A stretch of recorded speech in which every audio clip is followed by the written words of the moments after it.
यूं तो ये काफ़ी पहले हो जाना चाहिए था, लेकिन शुक्र है देर हुई पर आखिरकार बात हो गई। बात हो रही है नागरिकता संशोधन अधिनियम की, यानी CAA, सिटीजनशिप अमेंडमेंट एक्ट 2019 की।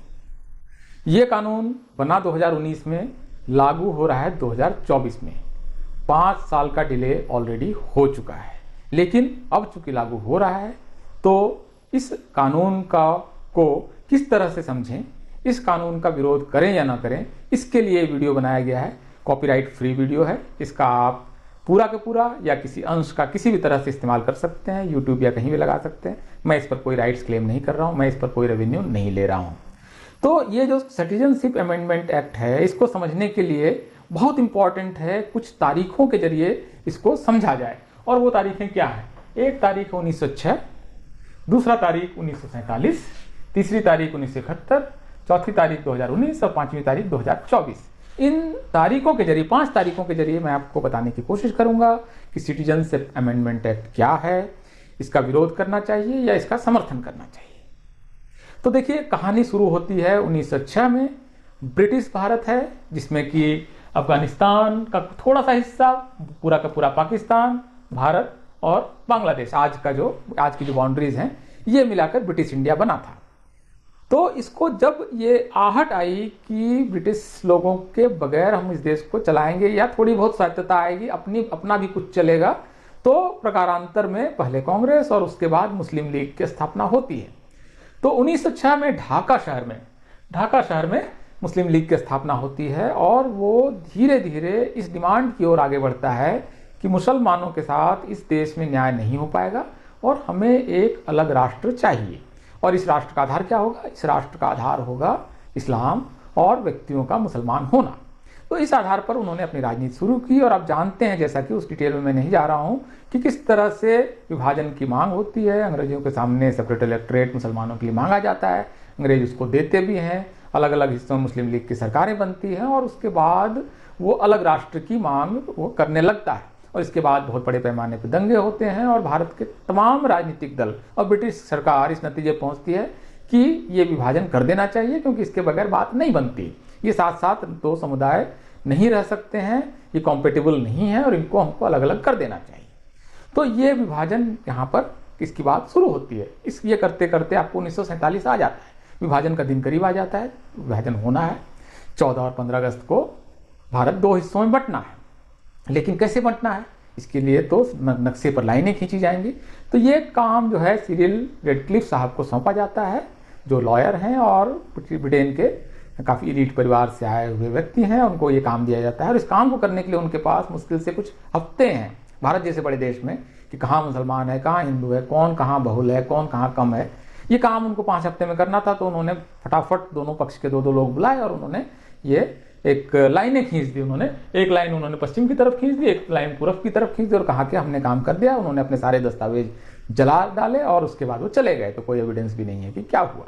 फाइनली खैर ये हो गया और इसके बाद आबादी का बहुत बड़े पैमाने पर एक हिस्से से दूसरे हिस्से में आना जाना शुरू हुआ। इस बीच में बहुत बड़े दंगे हुए और करीब 10 लाख लोग इसमें तबाह हो गए, मारे गए। और इसके बाद करोड़ों लोग इधर से उधर गए और आबादी का बंटवारा हो गया। लेकिन आबादी का बंटवारा पूरी तरह से नहीं हुआ, जो एक तरह से मूल परिकल्पना थी विभाजन की। काफ़ी हिंदू पाकिस्तान, जो पूर्वी और पश्चिमी पाकिस्तान है, उसमें रह गए और काफ़ी मुसलमान यहाँ रहते हैं भारत में। भारत में बड़ी समस्या इसलिए नहीं थी क्योंकि भारत ने यह तय किया कि आज़ादी के बाद हम एक सेकुलर धर्मनिरपेक्ष राष्ट्र बनेंगे। तो मुसलमानों को यहाँ सारे राइट्स दिए गए जो हिंदुओं के, बल्कि कुछ एक्स्ट्रा राइट्स दिए गए, जैसे कि वो माइनॉरिटी इंस्टीट्यूशन चला सकते हैं, अपने मन से चला सकते हैं और सरकार से मदद भी ले सकते हैं, अपने ढंग से रिजर्वेशन के कानून लगा सकते हैं, लागू कर सकते हैं। इसके अलावा उनको अपना सिविल कोड दिया गया कि वो अपने जो पारिवारिक मामले हैं वो अपने ढंग से संचालित करें, अपने धर्म के हिसाब से संचालित करें, ये कोई कॉमन लॉ नहीं बनेगा। इस तरह के बहुत सारे राइट्स और माइनॉरिटी डेवलपमेंट कमीशन और वगैरह कई सारी चीज़ें, माइनॉरिटी कमीशन वगैरह बनाया गया। तो ये एक उनको कुछ एक्स्ट्रा राइट्स दिए गए। लेकिन ये स्थिति पाकिस्तान की नहीं थी वहाँ। और पाकिस्तान जो है, पाकिस्तान जो पूर्वी और पश्चिम 2 हिस्से में था, एक बांग्लादेश बना और पाकिस्तान बना, दोनों इस्लामिक राष्ट्र हैं। और इसके अलावा अफगानिस्तान जो पड़ोस का मुल्क है वो भी इस्लामिक मुल्क है। तो वहाँ पर धार्मिक आधार पर उत्पीड़न शुरू हुए। और चूंकि धार्मिक आधार पर उत्पीड़न हो रहा है तो ये हमको समझना होगा कि इस्लामिक राष्ट्र में धर्म के आधार पर उत्पीड़न मुसलमानों का नहीं हो सकता है, इस वजह से जो कानून बना सीएए में, इस पर कोई काफ़ी लोग सवाल उठाते हैं कि इसमें जो मुसलमान आएंगे उनका क्या होगा। मुसलमान आएंगे, उनकी नागरिकता देने पर कोई रोक नहीं है। आप जानते हैं कि अदनान सामी को नागरिकता दी गई है और ऐसे काफ़ी लोगों को दी गई है, नागरिकता देने पर कोई रोक नहीं है। लेकिन ये कानून एक विशेष कानून है, जो धार्मिक उत्पीड़न के शिकार लोग हैं उनको नागरिकता देनी है। तो इसलिए ये कानून किन पर लागू है? ये कानून हिंदूज पर लागू है, ये कानून सिख पर लागू है, ये कानून बुद्धिस्ट पर लागू है, जैन पर लागू है, पारसी पर लागू है, क्रिश्चियंस पर लागू है, क्योंकि इस्लामिक राष्ट्र में धार्मिक उत्पीड़न का प्रश्न है। तो ये जो लोग हैं, ये जब भारत आना शुरू हुए बहुत बड़ी संख्या में, तो ये क्योंकि आज़ादी के तुरंत बाद ये शुरू हो गया था। आप जानते हैं जोगेंद्र नाथ मंडल की कहानी, वो पूर्वी पाकिस्तान के बहुत प्रमुख नेता थे, डिप्रेस्ड क्लासेस के, शेड्यूल कास्ट के, और उन्होंने सोचा कि दलितों के लिए नर्क तो सब जगह है, क्या इधर और क्या उधर, तो हम यहीं पर रह लेते हैं, कोई फर्क नहीं होगा हमारे जीवन में। और हम उस समय मुसलमानों का उनके साथ कोई बुरा व्यवहार भी नहीं था, तो उसको समझ नहीं पाए। लेकिन जब इस्लामिक राष्ट्र बन गया पाकिस्तान, तो उसके बाद उत्पीड़न शुरू हुआ। 2 साल के अंदर में उनको समझ में आ गया कि हमसे गलती हुई, एक ऐतिहासिक गलती हुई, जिसकी कीमत करोड़ों लोगों को चुकानी पड़ी। और जोगेंद्र नाथ मंडल खुद भी 2 साल बाद वहाँ से कानून मंत्री पद से इस्तीफा देकर भारत आ गए, कलकत्ता आ गए, और लोगों का आना फिर शुरू हो गया। मतलब एक क्रम शुरू हो गया, लोग आ रहे हैं। ये सिलसिला तेज हो जाता है जब बांग्लादेश ने भाषा के आधार पर एक अलग राष्ट्र की मांग शुरू की। धर्म, आप देखिए, धर्म जोड़ नहीं पाया उनको, भाषा के आधार पर एक अलग राष्ट्र की मांग शुरू हुई, और वो मांग जैसी तेज हुई तो उत्पीड़न शुरू हो गया बहुत बड़े पैमाने पर। पश्चिम पाकिस्तान के सेना ने उत्पीड़न शुरू किया, उसमें बलात्कार हुए, हत्याएं हुई, संपत्ति लूटी गई, और इसमें से इसका सबसे ज़्यादा दंश झेला किन्होंने? हिंदुओं ने, जिसमें मुख्य रूप से दलित थे। तो ये बड़ी संख्या में 71 के आसपास लोग आने लगे, जिसको कि आप कहते हैं कि वो एक 71 रिफ्यूजी कहते हैं, वो आए। तो उस समय की भारत सरकार ने, और खास करके बंगाल सरकार, बहुत निष्ठुर साबित हुई उनको लेकर, बहुत ही बुरा व्यवहार रहा। उनको ट्रांजिट कैंप में डाला गया, उनको दंडकारण्य से लेकर तराई में जाकर फेंक दिया गया, अंडमान में फेंक दिया गया जाकर, एक तरह से उनको बसाया नहीं गया। तो ये सवाल एक पेंडिंग रह गया कि जो इस तरह से लोग आएंगे इनका क्या होगा। भारत सरकार ने उस तरह समय तय किया कि इनको सिटीजनशिप नहीं देनी है, इनको ट्रांजिट कैंप में रखना है। ट्रांजिट मतलब आप समझते हैं, यात्रा करते समय आदमी का जो पड़ाव होता है उसको ट्रांजिट कहते हैं। तो ट्रांजिट में है, ये आए हैं, इनको वापस धकेल देना है। तो इनका सिटीजनशिप सेटल नहीं किया गया, खास करके दलित थे तो इनकी आवाज़ें भी कम थी और कोई सुनने वाला नहीं था इनके लिए। तो ये मामला पेंडिंग रह गया, एक तरह से स्थगित रह गया। तो ये स्थगित मामला जब चलता रहा और एक समय के बाद हुआ कि अब इसका क्या करें, तो जो बीजेपी है उसके घोषणा पत्र में ये इस मामला था कि हम इनको नागरिकता देंगे। तो पहले कार्यकाल में इनके पास तो ये बात वो शुरू हो गई कि देना है। तो बाद के दिनों में होते होते 2019 में एक कानून बन गया कि सिटीजनशिप अमेंडमेंट एक्ट। एक्ट क्या है? ये सिटीजनशिप देने का कानून है। सबसे पहले तो आप इस बात को समझिए, इसमें किसी से कानून छीन लेने का कोई प्रावधान नहीं है। और कानून क्या है? अफगानिस्तान, पाकिस्तान और बांग्लादेश से जो लोग धार्मिक उत्पीड़न के कारण भारत आएंगे, 31 जनवरी 2014 से पहले जो आ चुके हैं उनको इलीगल नहीं माना जाएगा, इलीगल इमिग्रेंट्स नहीं माना जाएगा और उनको नागरिकता देने की प्रक्रिया शुरू होगी। ये है कानून।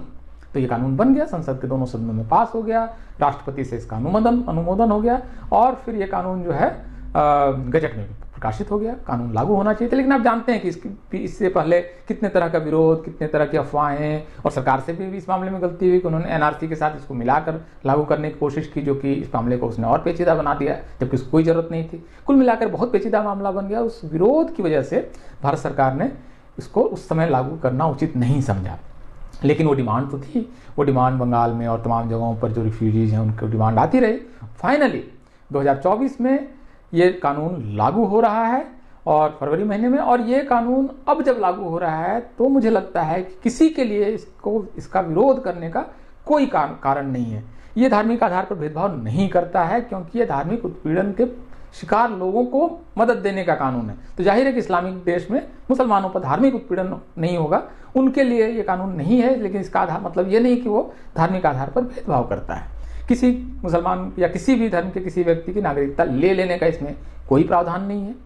तो इसको कायदे से, चूंकि ये सबसे वंचित लोगों के, भारतीय उपमहाद्वीप के सबसे अभागे लोगों को नागरिकता देने का कानून है, इसलिए मुझे लगता है कि इसका विरोध नहीं होना चाहिए। कोई वजह नहीं है। आप इसको कानून को पढ़ें, कानून को समझें, उसकी पृष्ठभूमि को समझें। और मुझे लगता है कि सरकार का विरोध और सरकार का समर्थन एक दूसरी चीज़ है, लेकिन ये एक ऐसा विषय है जो कि मानवता का प्रश्न है, ह्यूमैनिटी का प्रश्न है और न्याय का प्रश्न है। इस पर आप सब लोगों को इस कानून का समर्थन करना चाहिए, इस कानून का लागू होना चाहिए और उन सारे लोगों को भारतीय इतिहास के सबसे अभागे लोगों को नागरिकता मिलनी चाहिए, क्योंकि अगर उनको भारत की नागरिकता नहीं मिलेगी धार्मिक उत्पीड़न के कारण जो आस पड़ोस से आ रहे हैं, तो आखिर क्या करना है उनका? आप उनको हिंद महासागर में नहीं फेंक दे सकते हैं, उनको नागरिकता तो देनी ही पड़ेगी। क्या करेंगे आप उनका, उतनी बड़ी आबादी का? तो अल्टीमेटली, और भारत कोई स्वर्ग नहीं है मतलब धरती का, मतलब ये अमेरिका या जर्मनी या डेनमार्क और स्वीडन नहीं है कि सारी दुनिया के लोग वहाँ जाना चाहते हैं। ऐसे ही ये दुनिया के सबसे गरीब देशों में एक देश है। तो ये कोई यहाँ शौक से नहीं आ रहा है, मतलब यहाँ पर करोड़ों रुपये और डॉलर कमाने के लिए कोई नहीं आ रहा है, बहुत मजबूरी में ही आ रहा है कोई यहाँ पर। तो जो आ रहा है उनको नागरिकता दी जाए। ये भारत के अपने लोग हैं, भारतीय ब्रिटिश इंडिया का जो पूरी बाउंड्री है उसी के अंदर के लोग हैं, तो इनको नागरिकता देने में कोई बुराई नहीं है, इनको नागरिकता मिलनी चाहिए। कृपया इस पर विचार करें। बहुत बहुत शुक्रिया, धन्यवाद। जैसा मैंने कहा कि ये वीडियो कॉपीराइट फ्री है, आप इसका जैसा उचित समझें वैसा इस्तेमाल कर सकते हैं। मैंने इस पर कोई रेवेन्यू या कॉपीराइट का मेरा इस पर क्लेम नहीं है। बहुत बहुत शुक्रिया।